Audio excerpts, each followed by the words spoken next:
Questions have continued to trail President Tinubu's performance 2 years into his administration. While some commend the government for its economic reforms, many are now questioning the president's claims of economic progress, juxtaposing them against the daily realities faced by most Nigerians. Politically, the state of the opposition appears dire as the nation seems to be tilting towards a one-party system, even though we see that those in the opposition party strongly disagree with this. Disarray within several political parties, including the People's Democratic Party and the Labour Party, has only fueled this perception. As Nigeria approaches the 2027 general elections, political realignments have become increasingly common. Discussions around the formation of a coalition party are gaining momentum, with several political figures calling for a united front to challenge the ruling All Progressives Congress. Will the coalition thrive? To discuss the state of the nation with us today is politician Mr. Kenneth Okonkwo. Good morning and thank you very much for joining us.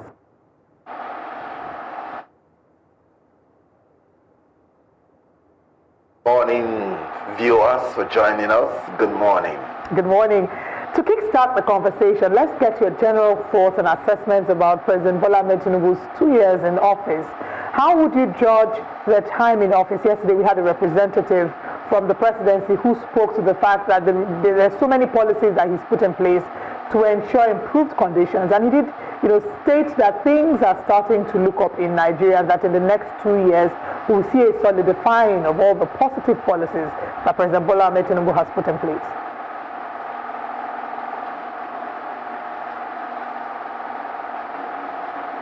Well, let's start this conversation with the time-honored philosophy of Richard Steele.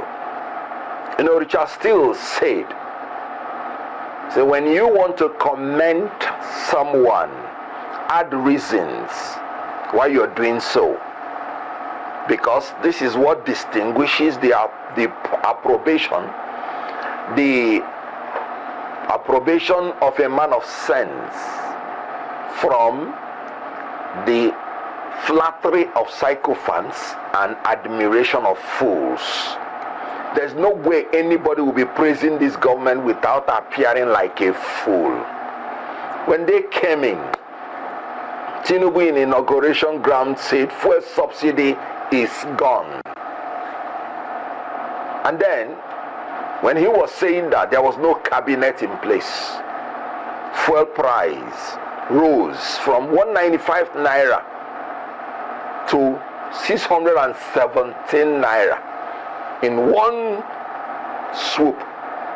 And then they floated in naira, and naira depreciated, going to almost 2,000 naira to a dollar from about 460 naira.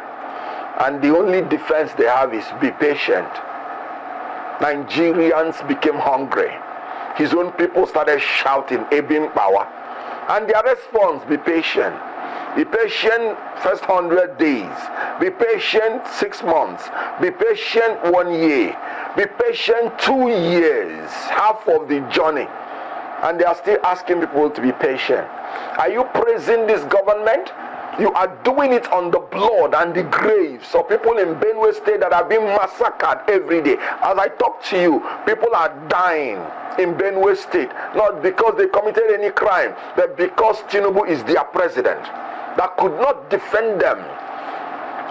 Benue State is an APC state, governed by a reverend father. So spiritually, you say a reverend father is in charge.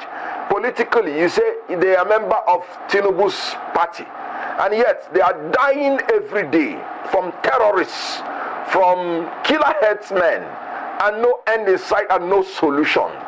And some people are praising this government. They are doing it on the graves and blood of the innocent Nigerians that are massacred everywhere and every day. You talk about Plateau, you talk about the Northwest, talk about the Southeast, kidnappers are discovered with graves, with people burying people alive. And Tinubu's purported security reports, they don't take such reports, security reports to him for prevention. It is the security report that will help him to take the resources of Rivers State in the name of declaring state of emergency. That's the security report they will see But security reports to bring security to Nigerians, they will not give him. I want you to understand, security is the basic necessity that every government owes to its citizens. This government has failed in its area of security.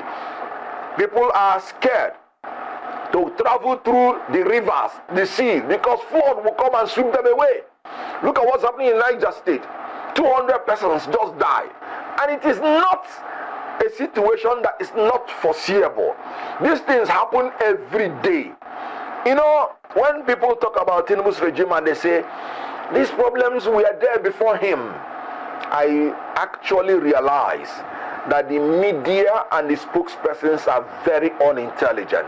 Because when you make such statement, you are actually indicting him. Because what you're trying to say is that this government ought to have been aware or is aware of all the problems before coming in. That means they did not come with any solution. If it is a problem that is not there before, if it's a novel problem, you say, okay, they are facing a new challenge, give them time. But these are problems that have been there. Boko Haram has been there. Insurgents have been there. Lakurawa has been there. The bandits, the kidnappers, they have been there. There is nothing new. A man that said to be the president is his life ambition did not make any preparation to bring solution to all the problems that he knew were there. And now we are hemorrhaging. We are going into more deprivation, into more degradation, into more hunger, into more hardship, into the worst of mankind. Do you know? The present report now is that Nigeria has more malnourished children than Sudan. Nigeria has overtaken Sudan, a war-torn country, as in malnourished children. If our children are malnourished, that means the failure of this government is moving even towards the next generation. They have destroyed their own generation. They are moving in to destroy the next generation. This government has nothing to offer Nigerians except destruction, except wastages. We're talking about security. Do we talk about the economy?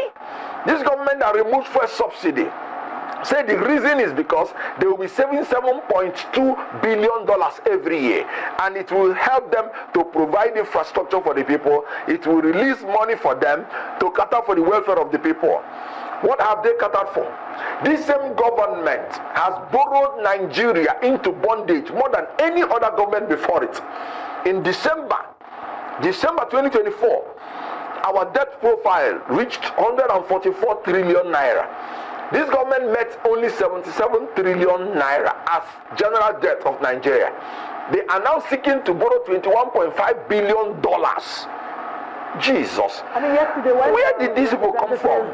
From the presidency spoke about that. He explained, I don't know if you can hear me, when the representative from the presidency spoke about that, he said that it does not necessarily mean that they're going to spend all that millions at once, that is just some sort of maybe a borrowing plan. That's what, that was part of the explanation he gave for that. But if you talk about the current administration, from all indications and what you've said, you do not seem pleased, and you did say that the current administration does not have anything to offer Nigerians. Let's talk about your expectation for 2027. There's been talks about the coalition. Do you have faith in the potential of a coalition? And if yes, who do you think will be the champions of this coalition? All right, we're going to a very quick break. When we come back, we'll have Mr. Kenneth Okonkwo, Dr. Kenneth Okonkwo, joining us this morning. Please stay with us. To the conversation as we analyze the state of the nation, and we're still joined by Mr. Kenneth Okonkwo. Before we went on that break, you had highlighted all the things that you were displeased about regarding the current administration, mentioning that the current administration has nothing to offer Nigerians. If you strongly believe that the current administration has nothing to offer Nigerians, do you have hope in the coalition to maybe unseat the current administration? And if yes, who do you think will head this coalition?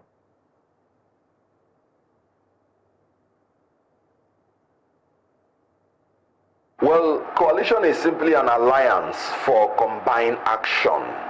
The issue of leadership does not arise now. So, yes, The noise is echoing. Go ahead. No. Go ahead. We can hear you clearly. Please go ahead. And your audio is great on our end. A lot of. All right. The issue of who is leading the coalition, the issue of who is leading the coalition does not arise for now, because we are not trying to build a coalition for the next election. We're trying to build a coalition to build this nation to become a great nation on earth. So we are not interested in scrambling for leadership. We're looking at the next generation. Like I said, coalition is an alliance for combined action. So you have to agree on the alliance first. You have to agree on the basic necessities to return Nigeria to the path of greatness. Then the leadership will evolve. So I am not aware that there are people that you are saying they are leaders, but I am aware that is a collective responsibility. People coming together who are tired of the malaise that is going on in Nigeria, a coalition of the willing who want to come together to build a better society. So it's not a scramble for leadership, it's not a scramble for power, it's not a scramble for resources, it is a scramble for the security and welfare of Nigerians. That's why we are not emphasizing leadership or who is the leader. We are emphasizing what are the manifesto, what are the terms of reference. Then whoever is interested in providing such things for Nigeria will sign up to the coalition, and then the leadership will evolve from there. Having said that, everybody is convinced now that in Nigeria things are not moving the way they should move. Also, in the opposition, you cannot go it alone in order to take out an incompetent incumbent. So you have to come together. In union there is strength. So when you come together, you will be able to oppose INEC that has become a rigging machine for the ruling party. When you come together, you will be able to build the trust from the people that you have unity at least that will help you to govern well. When you come together, you will be able to bring legitimacy to your request, and immediately your government comes into effect, you will be able to form the government from very powerful people of substance that have character, capacity, and that have the competence, because you would have many of them. So the coalition is building itself, is organic, is forming up, and then we have leaders that are of integrity, that are emerging from the coalition. And when we combine, then we will be able to deliver for Nigerians. Do you think you've been fair in your assessment of this administration? Because looking at the health of the economy when President Tinubu took over, it was in dire straits, and majority of those who were contesting against him, the front runners, had also said that they were going to remove subsidy. Having said this, are there any positives you've seen in the last 2 years? Because you can't say, I believe, that nothing good has come. They've not done anything positive when the government has rolled out some policies and initiatives in the last 2 years.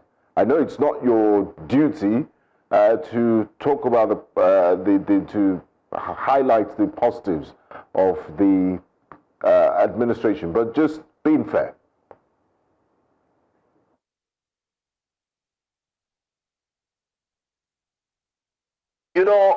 The budget 2025 is already padded to the tune of about 7 trillion naira. One street light will cost Nigerians 200 and something million naira. One pole of street light, one borehole will cost them almost 200 million naira. What good can come out of such a government? How many people have been held accountable for the security situation in Nigeria? What good can come from such a government? What is their defense? I can't sit down here, like I told you. If you start praising this government, there's no way you will not appear like a fool. I can't sit down here and make a fool of myself. Because you journalists, if I praise this government now, you give me a returning and a cross-examination, and I will not have anything to answer. When you are padding the budget with 7 trillion naira, you are borrowing money to students who want to go to school. Like I said, security and welfare. I wish, I'm not a member of any political party now. If there is any reason this government has given me to praise them, I would have praised them. Look at India appointments. Appointing only Yoruba people, his own people, not even only Yoruba, the Lagos axis. You know, the Lagos Alaye inspired axis of his proteges. Look at it. Whether you say the Chief Justice of Nigeria, whether you say the Attorney General of the Federation, whether you say Minister of Finance, Central Bank Governor, whether you say every notable thing, whether you say Inspector General of Police, Chief of Army Staff, whether you say insecurity in economy, what do I say? He chose a fellow Muslim for a same-faith ticket, not recognizing our diversity. Section 15, 3D of the Constitution. He said every association must cut across religious and ethnic barriers. This government, apart from religion and ethnicity, I don't know his basis of appointment. All his appointees performing in an F form, especially those ones that are from his place, and he's not doing anything about them. What will I praise? I wish I have anything to praise, and I will be here singing the praises. Remember, I was a member of that political party. So tell me yourself, give me by practical data, empirical facts, the things this government have achieved, and I will interrogate it, and I would say I concede that to you. But there is nothing to be praised. Like I said, I can't stand on the blood and the graves of the innocent Nigerians that are massacred nationwide to begin to praise a government for what? For giving me tears and blood? So that is the issue. For the first time in 2 years of any government, there is nothing to praise about. I said in Nigeria, you have more malnourished children than in Sudan, a war-torn country. So we are actually like people living in a war-torn country without wars. Look at in Northeast, our soldiers being massacred in something that you know existed before coming in. You are removing resources from there to take it to another place. Yet you found it necessary to spend 150 billion naira for your presidential jet when you came in. So the issue here is I wish there is anything to praise. I have none. But you can help me, and I will concede to you. But by the empirical facts, this government has achieved nothing, in my own opinion, and the only thing they deserve is to be taken out.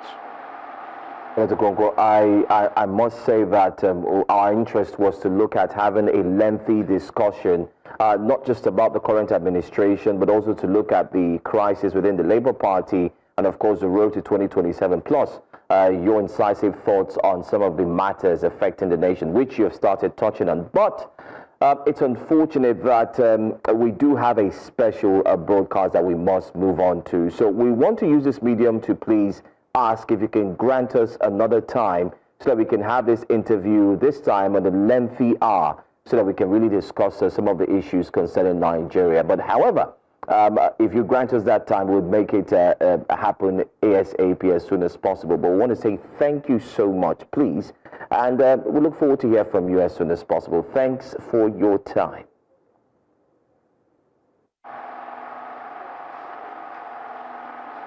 Thank you very much. I appreciate it.